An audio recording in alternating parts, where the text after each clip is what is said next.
नमस्कार. महाराष्ट्र योजना कॉर्नरमध्ये आपल्या सर्वांचे स्वागत आहे. आजच्या व्हिडिओच्या माध्यमातून आपण बघणार आहोत की अतिवृष्टीमुळे पूर परिस्थितीमुळे जे शेतकरी आहे राज्यातील शेती पिकाचं भरपूर प्रमाणात नुकसान झालेलं आहे व या शेती पिकाचं जे नुकसान आहे ते भरून निघण्यासाठी म्हणजेच की आता हे शेतकऱ्यांकडून काढण्यासाठी म्हणजे शेतकऱ्यांना कुठेतरी दिलासा देण्यासाठी ही विविध मागणी जोरदार मागणी केलेली जाते. म्हणजेच की आता शेतकऱ्यांच्या माध्यमातून नुकसान भरपाई या ठिकाणी मागितली जात आहे व कर्जमाफी कुठेतरी या ठिकाणी मागितली जात आहे. म्हणजे की जाते वेगवेगळ्या बाबींची पूर्तता करावी शासनाला मागितली ज्यांच्या माध्यमातून आता जोरदार मागणी सुरू आहे.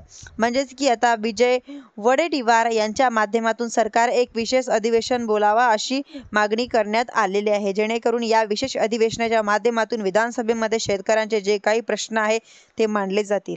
वेगवेगळ्या लोकप्रतिनिधीच्या माध्यमातून विविध भागांमध्ये असलेल्या अवस्था आहे समोर मागणी याच अनुषंगाने योजना ही करण्यासाठी काय उपाययोजना करण्यासाठी त्या ठिकाणी निर्धारित करण्यासाठी यांच्यासाठी एक अतिशय विशेष अधिवेशन बोलावण्यासाठी मागणी केली आहे.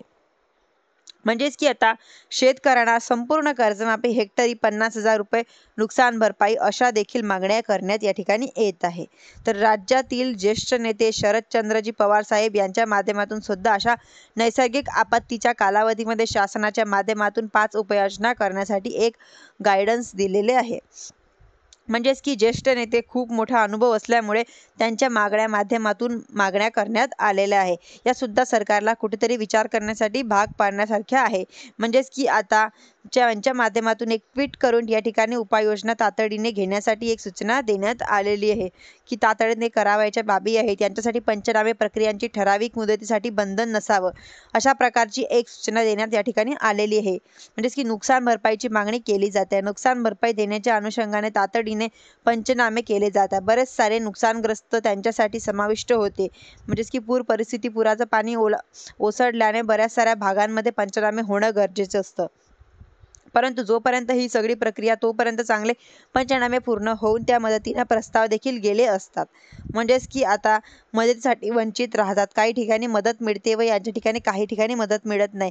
अशा पद्धतीमध्ये जे काही पाणी ओसरल्यामुळे पीक पशुधनचे यांचे नुकसान व हानी झालेली आहे, या दुकानदाराचे सुद्धा नुकसान या ठिकाणी झालेले आहे. पिकांचे नुकसान झालेले आहे व घराची पडझड झालेली आहे, दुकानाची पडझड झालेली आहे. या पंचनामे करण्यासाठी आणि अपघातग्रस्तांना नुकसान भरपाई मिळवून देण्यासाठी या पंचनाम्यासाठी एक विविध मुदतीची बंधन असं आहे. हे बंधन नसावं यांच्या माध्यमातून असं सांगण्यात या ठिकाणी आलेलं आहे. म्हणजेच की आता शेतजमीन असो किंवा फळबाग बागांचे पुनर्जीवन असेल, विहिरीच्या मागे गाळ भरणं, विहिरीची दुरुस्ती असेल, शेत जमिनी खडून जाणं असेल, म्हणजेच की बांधबंदीचं काम असेल, मनरेगा अंतर्गत केली जाऊ शकतात. शाळा, आरोग्य आणि रस्ते इत्यादी पायाभूत सुविधांच्या पुनर्जीवनाचा आराखडा तयार करणं अशा बाबींकडे प्राधान्याचं सरकारचं म्हणजेच की अशा प्रकारच्या सूचना देण्यात आलेल्या आहे. व साहित्य वाटप कार्यक्रम घेणं, नागरिकांचे जे काही पूर परिस्थितीमध्ये संसार उपयोगी भांडे व कपडे वगैरे आहेत या असतील अशा प्रकारचे कपडे भांडे देणे, या जनावरांना चारा देणं, शेतीची साधनं देणं व जर व्यावसायिकांना साहित्यांचं जर नुकसान झालेलं असेल तर त्या नुकसानांना सर्व बाबींसाठी नियोजन करणं अशा गरजेचे आहे. धन्यवाद.